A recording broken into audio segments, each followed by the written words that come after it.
Welcome to blog. मेरा नाम है कल्पना शर्मा और आप देख रहे हैं मेरा channel something like. I know this is the first video of my channel in 2026, but या मेरा मन नहीं करता था ना बनाने का, क्योंकि कुछ होता ही नहीं था बनाने को। तो आज है बताने को, जो कि आपको पता है कि क्या होगा। तो आज मैं आपको बताने वाली हूँ कि हम मतलब आपको GCT धर्मशाला जाना कैसे है, अगर आप ऐसे लाइक बिलासपुर साइड से हो, और जाना कैसे, और आपको क्या क्या ज़रूरत पड़ेगी और कितनी मनी चाहिए ज़िंदगी में। तो एक तो सुबह अगर आप मान लो शिमला से 5 बजे बस चलती है, बट बात ऐसी कि 5 बजे बस चलती तो है, वो वाया नौणी बिलासपुर हो भी जाती है और पहुंचती है मतलब कांगड़ा में 1-1:30 बजे पहुंच जाती है। देन वहाँ से आपको धर्मशाला धर्मशाला के लिए मतलब बहुत सारे बसेज होंगी उधर, मतलब लेनी आपको धर्मशाला वाली है। तो वो लेनी है आपको, और उनको बोलना कि कॉलेज में उतार, कि हाँ अपने कॉलेज का नाम डालेंगे, वहाँ पे उतार दो। फिर जिस स्टॉप पे आप उतरोगे ना, तो बस सीधी चल जाएगी, बट आपको सीधे नहीं जाना है, आपको राइट जाना है। तो ऐसे गली से आएगी, तो मतलब रोड है प्रॉपर, तो आपको सीधे जाना है, फिर अगेन राइट टर्न लेना, और एक पुल सा मतलब ब्रिज सा है मतलब छोटा सा, उसको क्रॉस करेंगे तो आपको सामने दिख जाएगा GCT का बोर्ड। फिर बट उधर से एंट्रेंस नहीं है, आपको सीधे ही चलते जाना है राइट साइड को। फिर उसका जो गेट है वो लेफ़्ट साइड को है। जब लेफ़्ट साइड को देखिएगा तो आपको एंट्रेंस मिल जाएगी। आप अंदर जाएंगे और सामने ओल्ड स्टाफ रूम वगैरह प्रिंसिपल का रूम है, तो वहाँ आपका ऐसे कोई ज़्यादा काम नहीं होगा, मतलब शुरुआत में नहीं होगा। आपको बस एंटर कर चल जाना है आगे तक। उसी सीढ़ियाँ चढ़ के जो है वो जाना है आगे। लेफ़्ट साइड में क्लासरूम है, इस साइड को कह रहे हैं वहाँ को जाना है। आपको सीधे जाना है, सीढ़ी चढ़नी है, देन लेफ़्ट मुड़ना है, फिर राइट मुड़ना है सीधे। वहाँ पे आपको मल्टीपर्पज़ हॉल नेम से दिख जाएगा, वहाँ आपको जाना है। देन 350 रुपीज़ आपको देनी पड़ेंगे वहाँ पर। एक सामने सर बैठेंगे लेफ्ट साइड को, वहाँ पे आपको देने पड़ेंगे 350। फिर मिलेगा आपको ये प्रोस्पेक्टस और फिल करने के लिए फॉर्म। और हाँ, सबसे इम्पॉर्टेंट बात कि आपको क्या क्या डॉक्यूमेंट चाहिए। तो सबसे पहले तो आपको ना उधर HPU का रजिस्ट्रेशन नंबर फिल करना पड़ेगा, और ये वो रजिस्ट्रेशन नंबर नहीं है जो आपने क्या नाम है आपके एडमिट कार्ड पे लिखा हुआ H26 वगैरह वगैरह, वो नहीं। जो एक स्लिप मिलती है ना इतनी सी, जिसपे वो ऐसे लिखा होता है कि 21 डैश, फिर कोई ABCD लिखी होगी 2 नंबर, फिर देन आगे 4 डिजिट होते हैं, वो वाले रजिस्ट्रेशन नंबर।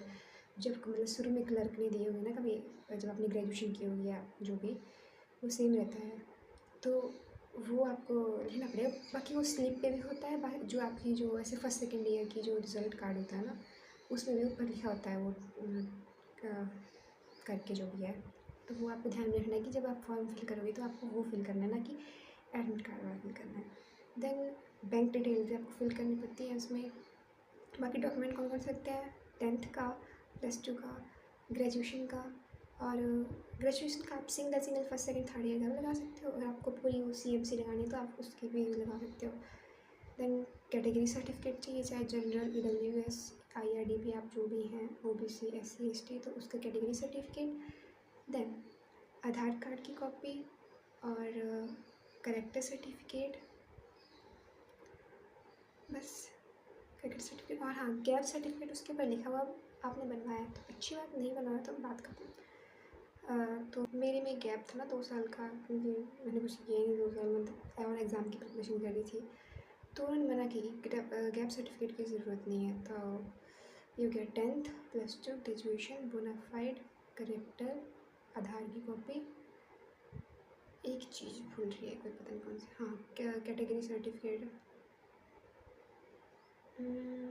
और हाँ हाँ, सबसे इम्पोर्टेंट जो रैंक का PDF था ना, जिसमें आपकी वो मतलब पूरी HPU के बच्चों की लिस्ट है, फिर उसमें वो रैंक दी हुई है कि आपकी कौन सी रैंक है, सब कैटेगरी रैंक कौन सी है। आपको उसका स्क्रीनशॉट लेके, मतलब सिर्फ अपना नाम क्रॉप नहीं करना, आपने उस जो पेज होगा इसमें और बच्चों के नाम होंगे, देन आपका नाम भी होगा, आपको उसका स्क्रीनशॉट लेना है, एंड देन उसका वो निकलवा लेना है, प्रिंट आउट निकलवा लेना है। एक तो वो बहुत इंपॉर्टेंट है कि मैंने तो अपना अलॉटमेंट लेटर भी प्रिंट करवाया था, तो सर ने मना की कि वो नहीं लेगा, आपको वो PDF में से अपने वो रैंक का वो प्रिंट आउट निकलवाना। फिर वो तो प्रिंट आउट, अगर मान लो आपने गलती से कुछ प्रिंट आउट करवाने का आप भूल गए हो, तो आप वहाँ से बाहर आना।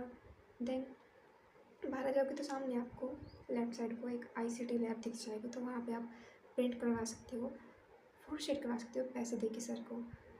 देन ये सब होगा, डॉक्यूमेंट सबमिट हो जाएंगे, फिर आपको ले जाएंगे वो वापस पीएन आपके साथ जाएगी और वो देगी ओल्ड स्टाफ में, साहब के डॉक्यूमेंट दे देगी। देन वहाँ पे आपको डॉक्यूमेंट वगैरह चेक करेंगे, फिर से साइन वगैरह करेंगे, देन हो जाएगा। वहाँ पे आपको मतलब बाहर बैठना पड़ेगा, फिर वो आवाज़ लगाते हैं, फिर आपका नंबर आता है तो आपको जाना पड़ता है अंदर। देन उसके बाद फ़ी जो है वो ऑनलाइन ही सबमिट होगी, जो 5000 होगी ना, फिर आपने उधर पहले वो डॉक्यूमेंट सबमिट करवा दिए, फिर उसके बाद आपको उधर जाना पड़ेगा, मतलब क्लर्क वगैरह जो उधर भी होता है जो आवाज़ लगाते हैं कि आपको कब आना है, तो आपको उधर जाके फ़ी सबमिट करनी पड़ेगी। फ़ी सबमिट ऑनलाइन ही होगी और उसका ऐसे कोई ऑफलाइन का ऑप्शन नहीं, क्योंकि एचपीओ हो जाती है डायरेक्ट। फिर उधर फ़ी सबमिट कर दोगे, देन आपको शिफ्टिंग का ऑप्शन करना है, जो भी करना है। वैसे हाँ, शिफ्टिंग से याद है, मैंने क्लर्क सर से पूछा कि अगर मैं अभी शिफ्टिंग को येस कर दूँ, फिर तो उन्होंने बोला कि अगर आप कर भी दोगे तो आपको क्या नाम है, अगर मान लो बाद में कॉलेज नहीं मिलता है तो आपकी एसी हो जाएगी। इस बात में मुझे थोड़ा भरोसा हुआ है। बाकी जो योगेश सर जो यूट्यूब सर हैं एचपीओ वाले, तो उन्होंने तो कहा था कि हो सकता है, बाकी क्या पता, पर मना भी कर रहे थे दिल से, दोहरी सी बात थी, तो आप रहने दीजिएगा। देन आपको ग्रुप ज्वाइन करवाते हैं, और हॉस्टल का अगर आपने फॉर्म लेना है तो वो आपको आईसीटी लैब से ही मिलेगा। उन सर से आप जब आप जाओगे ना प्रिंट आउट लेने के लिए या कुछ प्रिंट करवाना होगा, तो उससे आप हॉस्टल का फॉर्म भी ले लेना, उसको फिल करना। बाकी मेरा जो हॉस्टल का फॉर्म था उसमें मैंने वो गार्डियन वगैरह की कुछ डिटेल्स डाली नहीं है, क्योंकि पूछा मैंने, उन्होंने मना कर दी। मैंने बच्चों से पूछा था, मैंने टीचर से नहीं पूछा था। देन वो फिल वगैरह करके उसमें एक तो 10th की मार्कशीट लगेगी, ग्रेजुएशन की लगेगी, और वो एक रैंक के पीडीएफ के अपने 2 फोटोस्टेट करवाने हैं, तो वो भी उसमें अटैच होगा। देन वो आपको आईसीटी लैब में सबमिट कराना है, और इस तरह आपका काम हो जाएगा। देन आप वापस आ सकते हैं घर के लिए, फिर आपको जब बुलावा आएगा तो आप जा सकते हैं। तो और कोई डाउट होगा तो आप बताइएगा। घर के लिए इतना ही। रास्ता तो आपको होपफुली समझ ही आ जाएगा अगर आप बिलासपुर शिमला से एचपीओ का ले लिया ना। मेरे को भी एचपीओ का लेना था, बट मन मेरा धर्मशाला में था। फिर पापा ने मेरे को बोला कि क्या मैं धर्मशाला भरती हूँ, फिर मैंने धर्मशाला का वो पहले भर दिया था। अगर मैंने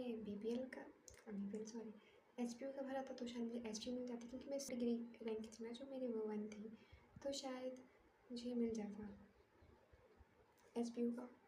एचपीओ में भी तो होगी ना बीपीएल के सीट पर। देन ये बात है, बाकी मैं नॉन मेडिकल की हूँ, पूछने मत लीजिए किस स्ट्रीम से दीदी आप। नॉन मेडिकल से हूँ, 103 मेरे मार्क्स हैं, बात ख़त्म। That's it. Bye bye. Video से बहुत लंबी होगी, आप वैसे देखने वाले।